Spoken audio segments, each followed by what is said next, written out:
사랑의 주님 감사합니다. 지난 밤에도 저희를 지켜주시고 오늘도 우리와 동행하여 주시니 주님 감사합니다. 오늘도 당신의 말씀을 펼치며 또 들으며 우리 가슴에 새기며 나아가길 원합니다. 주님의 말씀으로 우리 한 걸음 한 걸음을 친히 인도하여 주시고 살아계신 주님을 깊이 만날 수 있도록 축복하여 주시옵소서. 감사드리며 예수님의 이름으로 기도드립니다. 아멘. 우리 하나님 말씀 역대하 34장 14절에서 33절까지 말씀입니다. 역대하 34장 14절에서 33절까지 말씀, 우리 말씀을 교독해서 읽도록 하겠습니다. 무리가 여호와의 전에 헌금한 돈을 꺼낼 때에 제사장 hil기야가 모세가 전한 여호와의 율법책을 발견하고 hil기야가 서기관 사반에게 말하여 이르되 내가 여호와의 전에서 율법책을 발견하였노라 하고 hil기야가 그 책을 사반에게 주매 사반이 책을 가지고 왕에게 나아가서 복명하여 이르되 왕께서 종들에게 명령하신 것을 종들이 다 준행하였나이다. 또 여호와의 전에서 발견한 돈을 쏟아서 감독자들과 일꾼들에게 주었나이다 하고 서기관 사반이 또 왕에게 아뢰어 이르되 제사장 hil기야가 내게 책을 주더이다 하고 사반이 왕 앞에서 그것을 읽음에 왕이 율법의 말씀을 듣자 곧 자기 옷을 찢더라. 왕이 hil기야와 사반의 아들 아히감과 미가의 아들 압돈과 서기관 사반과 왕의 시종 아사야에게 명령하여 이르되 너희는 가서 나와 및 이스라엘과 유다의 남은 자들을 위하여 이 발견한 책의 말씀에 대하여 여호와께 물으라. 우리 조상들이 여호와의 말씀을 이 책에 기록된 모든 것을 준행하지 아니하였으므로 여호와께서 우리에게 쏟으신 진노가 크도다 하니라. 이에 hil기야와 왕이 보낸 사람들이 여선진자 훌다에게로 나아가니 그는 하스라의 손자 독핫의 아들로서 예복을 관리하는 살룸의 아내라. 예루살렘 둘째 구역에 살았더라. 그들이 그에게 이 뜻을 전하매 훌다가 그들에게 이르되 이스라엘의 하나님 여호와께서 이같이 말씀하시기를 너희는 너희를 내게 보낸 사람에게 말하라 하시니라. 여호와께서 이같이 말씀하시기를 내가 이곳과 그 주민에게 재앙을 내리되 곧 유다 왕 앞에서 읽은 책에 기록된 모든 저주대로 하리니 이는 이 백성들이 나를 버리고 다른 신들에게 분향하며 그의 손의 모든 행위로 나의 노여움을 샀음이라. 그러므로 나의 노여움을 이곳에 쏟음에 꺼지지 아니하리라 하라 하셨느니라. 너희를 보내어 여호와께 묻게 한 유다 왕에게는 너희가 이렇게 전하라. 이스라엘의 하나님 여호와께서 이같이 말씀하시기를 내가 들은 말을 의논하건대 내가 이곳과 내가 듣고 마음이 연약하여 하나님 앞 곧 내 앞에서 겸손하여 옷을 찢고 통곡하였으므로 나도 내 말을 들었노라. 여호와가 말하였느니라. 그러므로 내가 내게 너희 조상들에게 돌아가서 평안히 묘실로 들어가게 하리니 내가 이곳과 그 주민에게 내리는 모든 재앙을 내가 눈으로 보지 못하리라 하셨느니라. 이에 사신들이 왕에게 복명하니라. 왕이 사람을 보내어 유다와 예루살렘의 모든 장로를 불러 모으고 여호와의 전에 올라가매 유다 모든 사람과 예루살렘 주민과 제사장들과 레위 사람들과 모든 백성이 노소를 막론하고 다 함께한지라. 왕이 여호와의 전 안에서 발견한 언약책의 모든 말씀을 읽어 무리의 귀에 들려주고 왕이 자기 처소에 서서 여호와 앞에서 언약을 세우되 마음을 다하고 목숨을 다하고 여호와를 순종하고 그의 계명과 법도와 율례를 지켜 이 책에 기록된 언약의 말씀을 이루리라 하고 예루살렘과 베냐민에 있는 자들이 다 여기에 참여하게 하매 예루살렘 주민이 하나님 곧 그 조상들이 하나님의 언약을 따르니라. 이와 같이 요시야가 이스라엘 자손에게 속한 모든 땅에서 가증한 것들을 다 제거하여 버리고 이스라엘의 모든 사람으로 그들의 하나님 여호와를 섬기게 하였으므로 요시야가 사는 날에 백성이 그들의 조상들의 하나님 여호와께 복종하고 떠나지 아니하였더라. 아멘.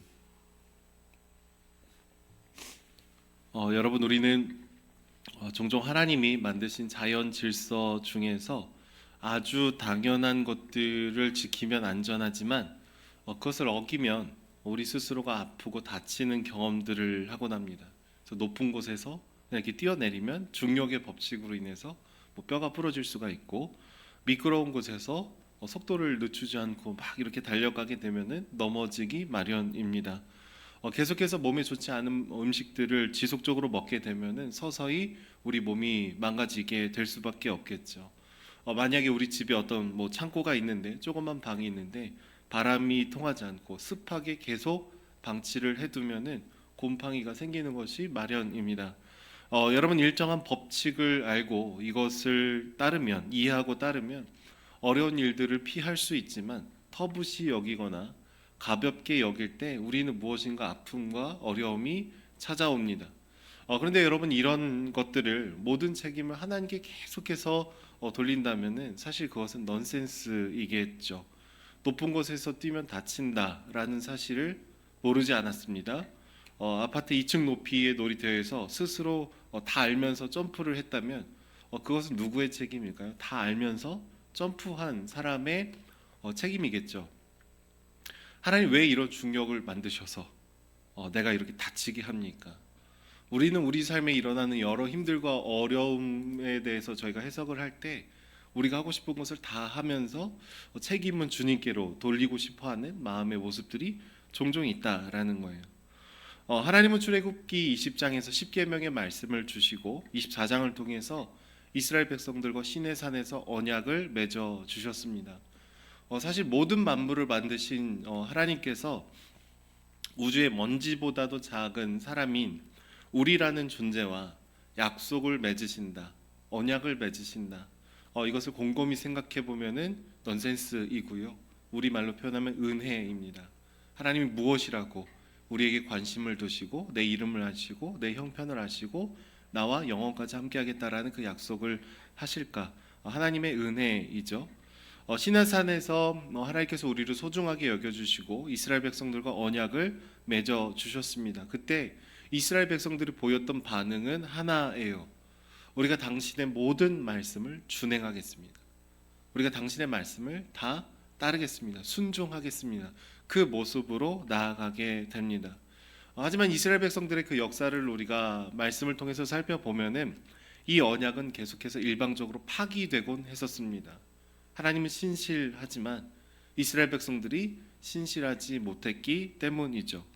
여러분 오늘 말씀 본문을 보시면 요시야 왕이 성전을 정결하게 하고 보수하는 과정에서 하나님의 율법책을 하나 발견하게 됩니다. 처음에는 제사장 hil기야가 발견했고 그 다음에 사반이 이것을 왕에게 전달했습니다. 많은 성경학자들은 아마 이 말씀이 신명기의 말씀이었을 것이다라고 이해를 하고 있습니다. 요시야는 사반을 통해서 이 율법책의 내용을 들으며 그 말씀을 대하게 되었을 때 옷을 찢고 가슴을 찢으며 회개하는 모습을 보이게 됩니다. 지금 이스라엘 백성들과 또 유다 백성들이 겪고 있었던 이 힘듦과 어려움의 근본적인 이유가 무엇인지에 대해서 그들이 짠하고 그 책을 보게 되고 알게 되었던 것이죠. 이렇게 얘기합니다. 우리 조상들이 여호와의 말씀을 지키지 아니하고 이 책에 기록된 모든 것을 준행하지 아니하였으므로 여호와께서 우리에게 쏟으신 진노가 크도다. 이런 고백을 합니다. 여러분 이스라엘 백성들이 북이스라엘과 남유다로 나눠지고 반목하고 여러 힘듦과 어려움을 겪는 이 과정의 가장 근본된 이유가 우리가 하나님을 경외하지 않고 주님의 말씀에 순종하지 않았기 때문이다라는 것을 보고 하나님의 진노가 우리에게 크게 내리고 있다라는 것을 이 요시야 왕이 깨달은 것이죠. 그래서 너무 슬퍼하고 너무 당황하고 가슴을 찢고 옷을 찢으면서 지금 회개를 하고 있습니다.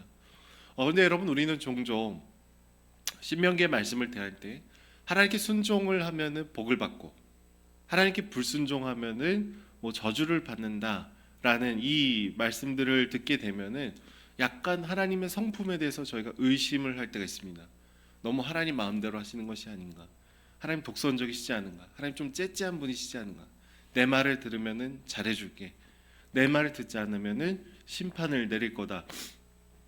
이렇게 얘기하는 것들이 사실은 인간의 입장에서 좀 불편하게 느껴질 수 있거든요. 하지만 여러분 하나님께서 우리에게 주신 그 말씀이 정말로 진리라면은 하나님의 말씀을 지키는 것 자체가 우리에게 가장 선하고 우리에게 가장 유익이 되고 우리에게 가장 기쁨이 된다라는 것을 우리는 다시 한번 기억해 볼 수 있습니다. 실제로 하나님을 떠나서 그들이 스스로 선택했던 우상들은 이스라엘 백성들을 어떻게 만들었을까요? 겉으로는 뭐 바알과 아세라를 숭배하면은 너희들이 막 농사 지을 때마다 잘 될 거고 돈을 많이 벌 거고 풍요로워질 거다. 그것을 약속했지만 나중에 이 가나안 땅에 있었던 수많은 우상을 따랐던 이스라엘 백성들의 모습을 보면은요, 사람다움을 잃어갑니다. 자기 자식을 이제 제물로 바치고 불 사이에 지나가게 하고 점점점 뭔가 하나님께서 우리에게 주신 인간다움을 잃어버리는 것을 우리가 스스로 선택하더라라는 것이죠. 언제요? 우리가 하나님을 떠나서 다른 것을 의지할 때 점점점 우리의 모습이 이상하게 변해가더라라는 것이죠. 여러분, 그러니까 하나님을 사랑하지 않고 우상을 숭배하고 죄를 품는 것은 그 자체로 우리의 인격과 우리의 상식을 뒤틀어 놓는 일들이 굉장히 많아지게 되더라라는 것이죠.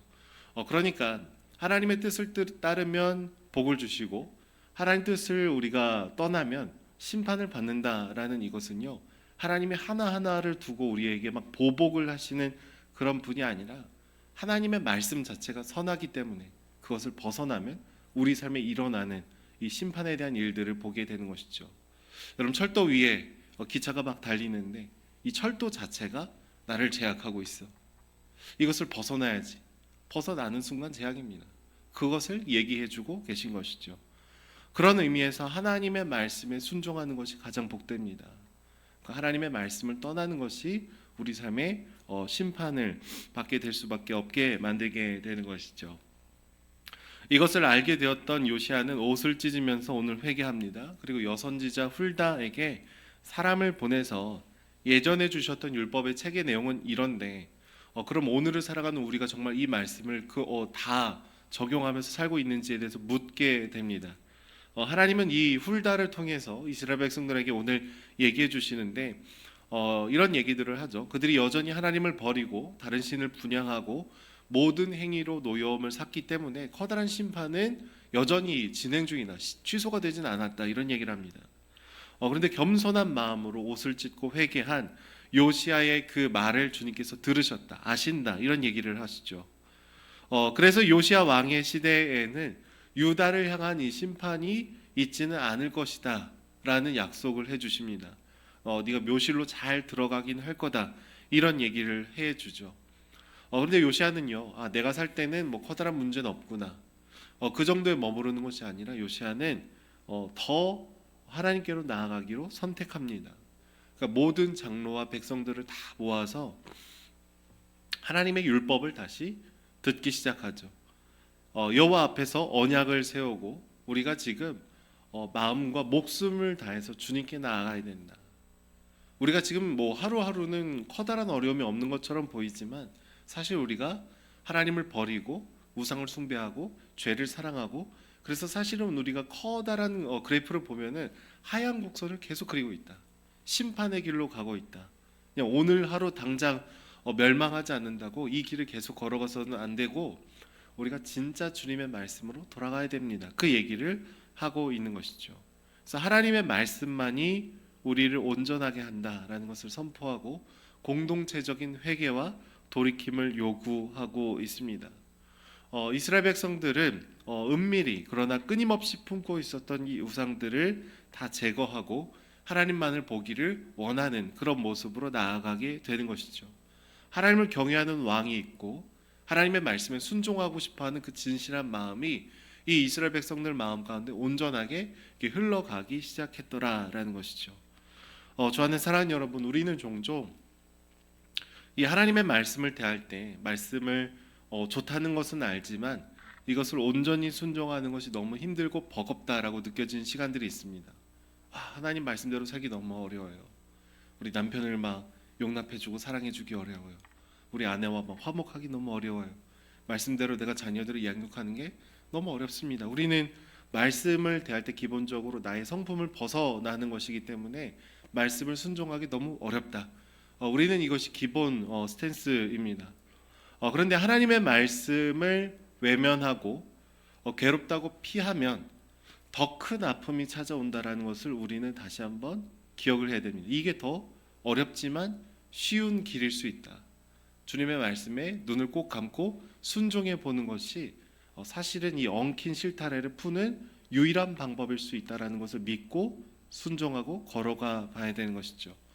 많은 분들이 이제 가기 싫어하는 병원 중에 하나가 치과입니다. 치과 가면 엄청 아프거든요. 신경치료 몇 번 하고 나면은 와, 이번 치료만 끝나면 당분간 나는 여기 오지 않겠다 이런 고백을 하죠. 처음에 충치치료 정도면 될 것을 안 가고 가만히 있다 보면은요, 나중에 치아를 발치해야 될 수도 있고 임플란트를 해야 될 수도 있습니다. 그런 측면에서 보면은 즉각적으로 순종해서 나아가는 것이 훨씬 더 쉬운 일일 겁니다. 어렵지만 쉬운 일이겠죠. 그런데 하나님의 말씀을 버리고 우상을 계속 숭배하고 죄를 품게 하도록 나를 내버려 둔다면은 오히려 더 큰 아픔이 나를 엄습하게 되는 것이죠. 저는 저와 여러분들이 우리의 성품보다 하나님의 말씀을 따르는 것이 사실 쉽지는 않을 수 있지만, 그러나 장기적으로 봤을 때 하나님의 말씀이 복되다, 그리고 그 말씀에 반응하고 걸어가는 저와 여러분들이 되기를 소망합니다. 함께 기도하도록 하겠습니다. 사랑해 주님, 감사합니다. 우리는 늘 무너지고 또 신실하지 못하지만 요시야 왕에게 다시금 하나님의 율법책을 발견하게 하여 주시고 돌아올 길을 보여주시는 그 과정 속에 하나님의 섬세하신 손길을 다시금 우리가 믿음의 눈으로 바라봅니다. 우리가 주님을 더 깊이 사랑할 수 있도록 주님 도와주시고, 하나님 말씀대로 따라가는 것이 내게는 여전히 버거운 순간이 있지만, 그러나 이 말씀을 지키는 것이 가장 쉽고 가장 안전한 길임을 우리가 고백하며 나아갈 수 있도록 주님 함께하여 주시옵소서. 우리 모든 마음이 주님을 전심으로 따르는 자들 될 수 있도록 날마다 우리와 동행하여 주시옵소서. 감사드리며 예수님의 이름으로 기도드립니다. 아멘.